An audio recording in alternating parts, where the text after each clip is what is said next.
Chefe tentou me fazer trabalhar fora do horário sem bater o ponto. Se arrependeu no dia seguinte. Essa história é um pouco longa e remonta à época em que eu trabalhava em um cassino. Para quem acha que seria um ótimo trabalho, posso dizer agora mesmo, não é tão glamouroso quanto parece.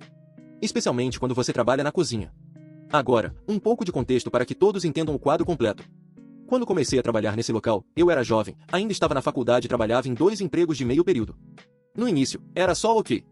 Fui contratado como cevad, que é apenas um termo chique para lavador de pratos, o que não era tão ruim, já que era o mesmo trabalho que eu fazia no último restaurante em que trabalhei. No entanto, havia algumas diferenças. Não vou entrar em muitos detalhes nem listar todas, apenas as que são importantes para esta história.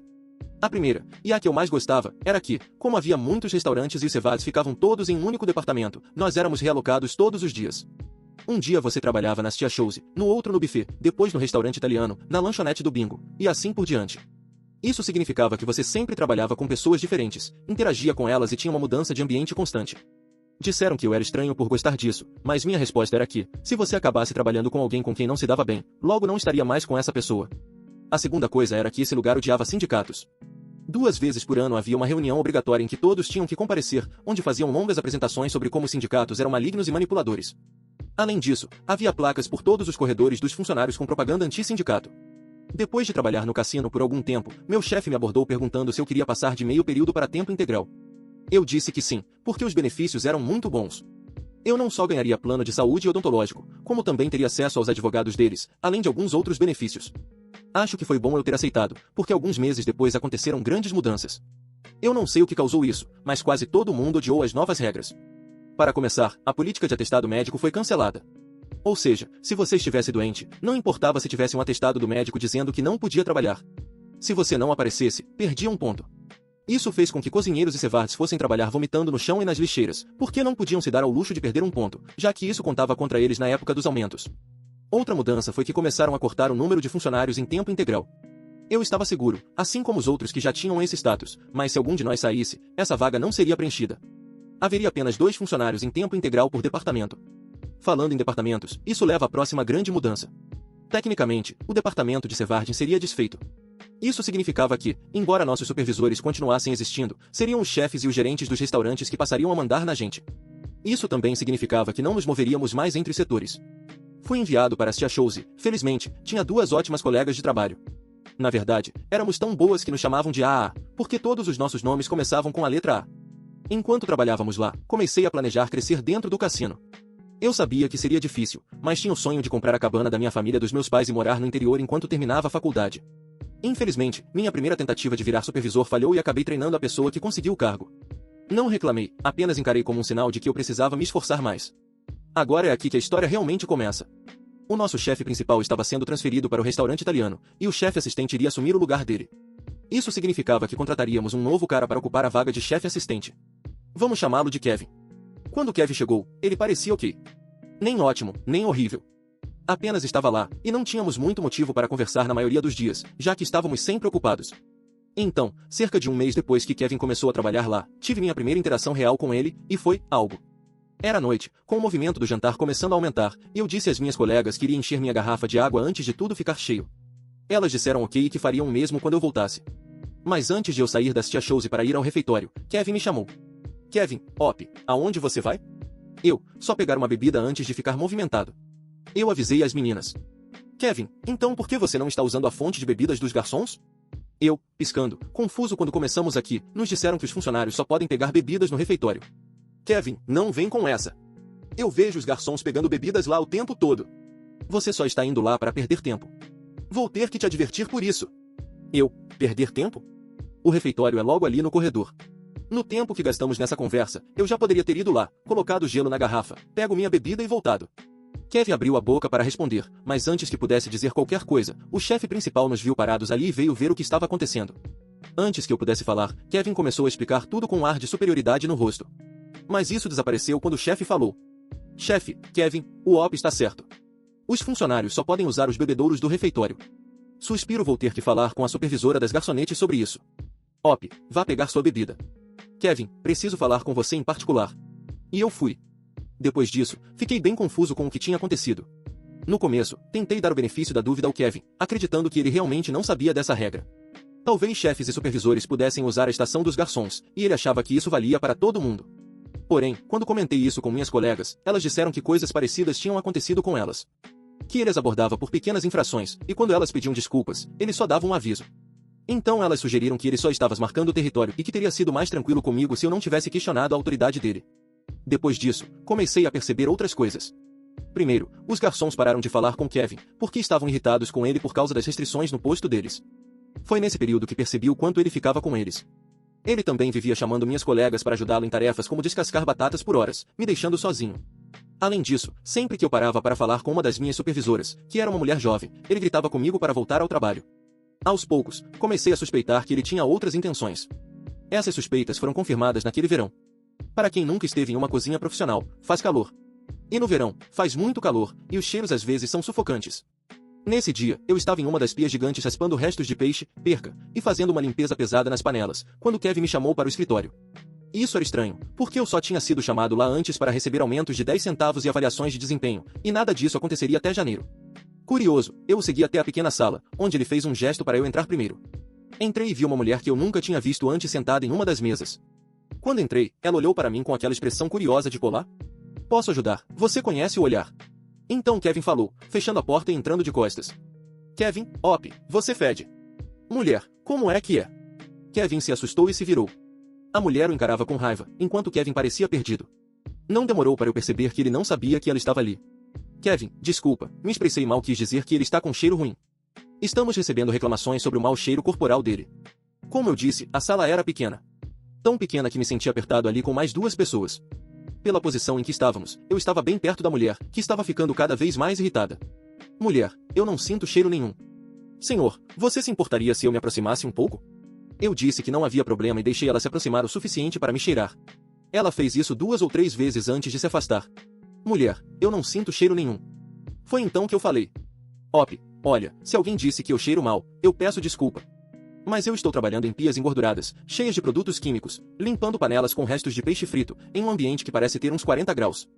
E, além disso, os aventais que nos dão não são dos melhores. Para reforçar, eu gesticulei para o meu uniforme, que estava molhado e cheio de pedaços de peixe. Mulher, entendo.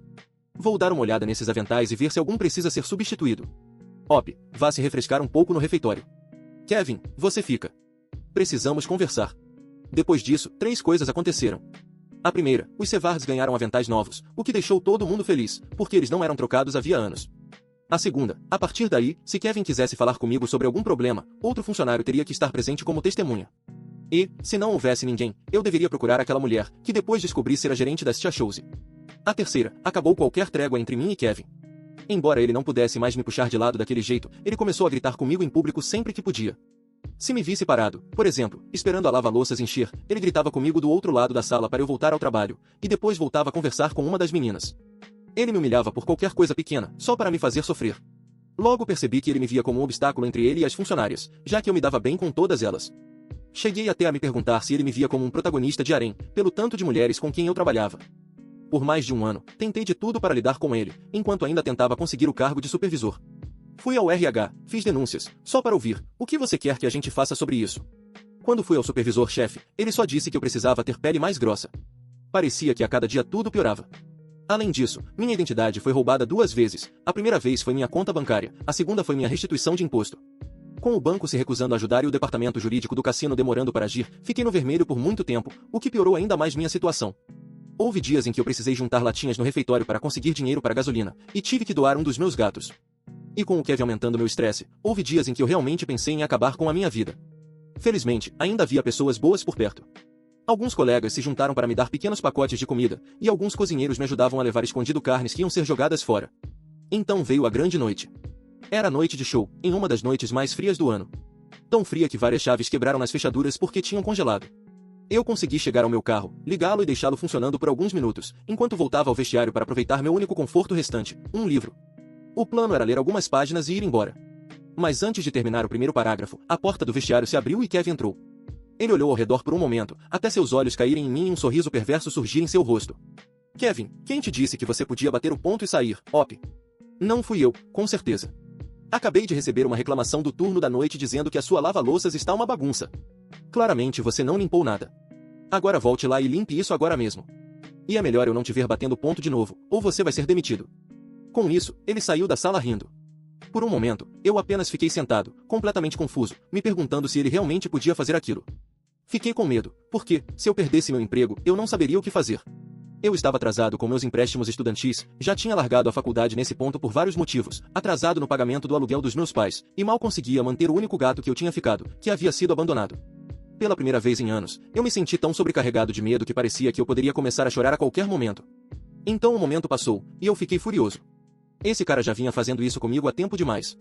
Não importava se ele podia ou não fazer aquilo, eu estava farto. Eu precisava sair dali. Quando me levantei, comecei a fazer um plano movido pela raiva. Eu tinha escondido dos meus pais o fato de minha identidade ter sido roubada, em parte por vergonha e em parte por orgulho, porque eu queria sair dessa situação sozinho. Mas chega. Eu iria contar tudo a eles e pedir para voltar a morar com eles. Eu até pediria ajuda para procurar um novo emprego lá. Claro, isso significaria perder a casa dos meus sonhos no interior, mas, naquele ponto, estabilidade era mais importante. Mas antes de fazer qualquer coisa, outro pensamento cruzou minha mente, me fazendo sorrir. Ele queria que eu lavasse a lava-louças agora, sem bater o ponto novamente? Ok, eu faria exatamente isso. Então saí do vestiário, mal ouvindo o segurança que estava de plantão me chamar. Ignorei ele e todo o resto, enquanto me preparava mentalmente para fazer aquilo. Quando cheguei à cozinha, havia pilhas de pratos, panelas, travessas e vários outros itens que precisavam ser limpos, em quantidades que só se vêem em noites de show. Mas ignorei isso, assim como os 3 cevards que estavam trabalhando duro, desligando a máquina e esvaziando-a. Cevar do turno da noite. O que você está fazendo?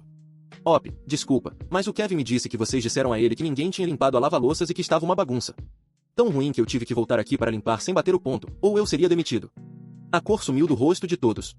Quando o primeiro conseguiu se recompor, disse que nenhum deles tinha visto o Kevin e que a máquina estava perfeitamente limpa quando eles chegaram. Ouvir isso me fez sentir mal, porque o que eu estava fazendo iria atrasá-los. Mas o Kevin tinha me mandado fazer isso, então eu estava seguindo as ordens ao pé da letra, enquanto também garantia que todos ali soubessem quem tinha me mandado. Vendo que eu não ia parar, e que, naquele ponto, já não fazia diferença, porque a máquina já tinha sido esvaziada, um deles foi chamar a supervisora do turno da noite. Enquanto ele foi buscar ajuda, os outros 2 começaram a discutir entre si se Kevin realmente podia nos obrigar a ficar além do horário e nos demitir se recusássemos. Não ajudava o fato de o cassino ter esse hábito nojento de oferecer um quarto para os funcionários quando as estradas estavam cobertas de neve, só para depois fazê-los trabalhar a noite inteira, já que estariam de sobreaviso. Quando a supervisora do turno da noite chegou, ela perguntou o que estava acontecendo. Eu repeti a história enquanto limpava a máquina. Ela disse que Kevin não tinha falado com ela e que já tinha ido embora, além de afirmar que ele não tinha poder para me demitir. Eu apenas disse que não podia correr esse risco. Então perguntei como fazia para entregar meu aviso prévio de 2 semanas. Isso a confundiu ainda mais. Ela perguntou por que eu faria isso se eu já estava planejando sair de qualquer forma. Eu disse que precisava de tempo para organizar meu futuro e que receber um último pagamento era importante. Então eu escrevi meu aviso de 2 semanas, inclusive mencionando o motivo da minha saída, e fui embora. Quando cheguei em casa, eram 3 da manhã e, com toda a raiva já fora do meu corpo, eu simplesmente desabei na cama com o uniforme ainda vestido. Na manhã seguinte, fui acordado pelo som do telefone tocando. Era o cassino. O supervisor-chefe do setor de Sevardin perguntou se eu poderia ir lá para conversar sobre a noite anterior. No início, eu disse que não podia ir mais cedo só para depois voltar para casa. Mas ele disse que era importante. Curioso, eu disse que estaria lá em 1 ou 2 horas. Quando cheguei, me levaram até o escritório da Tia Chose, que estava lotado de gente. A supervisora do turno da noite ainda estava lá, o segurança do turno da noite estava lá, meus supervisores estavam lá, vários chefes estavam lá, e a gerente das Tia Chose estava lá, com uma expressão que parecia que o rosto dela ia pegar fogo a qualquer momento, enquanto encarava a única pessoa sentada. Era o Kevin, curvado na cadeira, parecendo uma criança de castigo. Então me disseram que já sabiam o que tinha acontecido.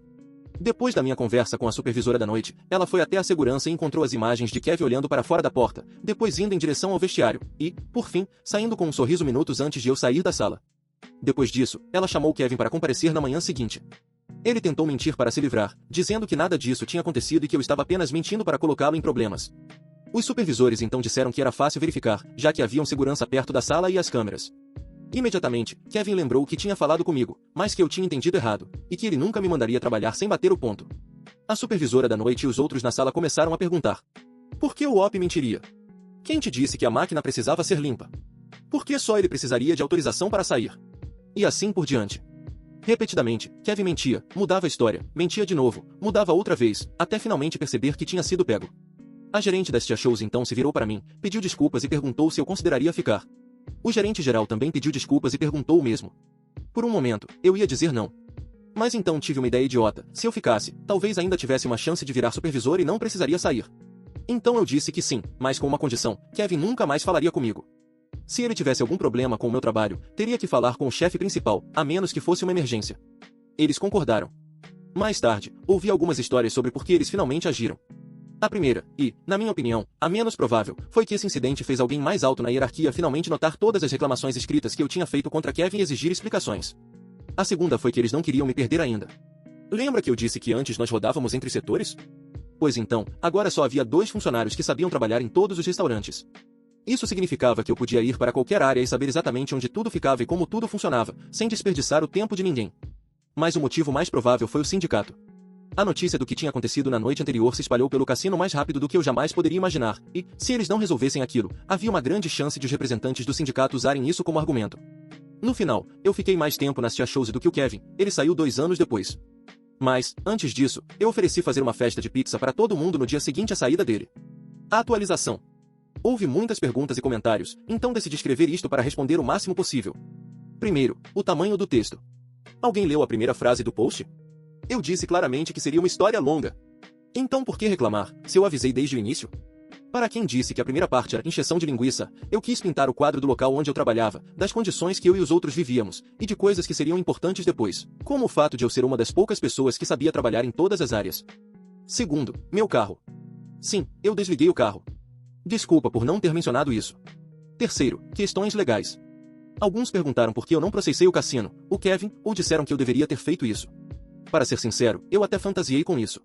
Porém, como o cassino ficava em território indígena, qualquer questão legal era levada a um conselho. E era bem conhecido que, sempre que um funcionário levava algo a esse conselho, a casa quase sempre vencia. Além disso, pelo meu estado financeiro, eu não achava que poderia pagar um advogado, nem sabia o que aconteceria se perdesse. Quarto, por que fiquei tanto tempo? Pensei em colocar isso no post original, mas não coloquei por causa do tamanho. A realidade triste é que não havia muitos empregos bem pagos naquela época, por causa de uma recessão. Então era difícil achar trabalho. Eu até poderia tentar me transferir de departamento, mas lembra que eu era funcionário em tempo integral? No cassino, quando você mudava de departamento, começava do zero. Ou seja, todos os aumentos que eu tinha recebido sumiriam. Além disso, eu perderia meu status de tempo integral, o que significava perder benefícios como plano de saúde e odontológico. Admito que eu tinha medo de viver sem isso por tempo indeterminado. Quinto, a punição do Kevin. Na época, eu só estava feliz de saber que algo estava sendo feito, mesmo que eu não visse o que era. Alguns disseram que eu deveria ter pedido o cargo dele, mas isso não funciona assim. Chefe assistente não é um cargo que qualquer um pode ocupar, leva anos de experiência. Eu não tinha habilidades nem treinamento nem para ser cozinheiro de linha naquela época. Sexto, o final. Mais uma vez, desculpa, eu sei que pode parecer insatisfatório. Muitos esperavam algo mais grandioso. Mas uma coisa que aprendi na vida é que raramente existe um grande final. Aprendi a aceitar minhas vitórias quando elas vêm e seguir em frente. Infelizmente, eu não consegui ficar com a cabana. Embora eu tenha conseguido resolver o problema do roubo de identidade, eu nunca consegui o cargo de supervisor pelo qual lutei tanto. No final, eu desisti quando me disseram que o motivo de eu não ter conseguido o cargo era: Op, você segue as regras bem demais. Isso foi a gota d'água. Ainda assim, minha vida melhorou 1000 vezes. Porque fiquei nesse inferno, eu consegui conhecer o amor da minha vida. Pouco depois dessa última rejeição, ampliei minha busca por um novo emprego. Embora a cabana e a casa que eu tanto amava tenham se perdido, hoje eu tenho minha própria casa com minha esposa. Então, no fim das contas, eu vivo uma vida confortável. Eu chamo isso de a melhor vingança.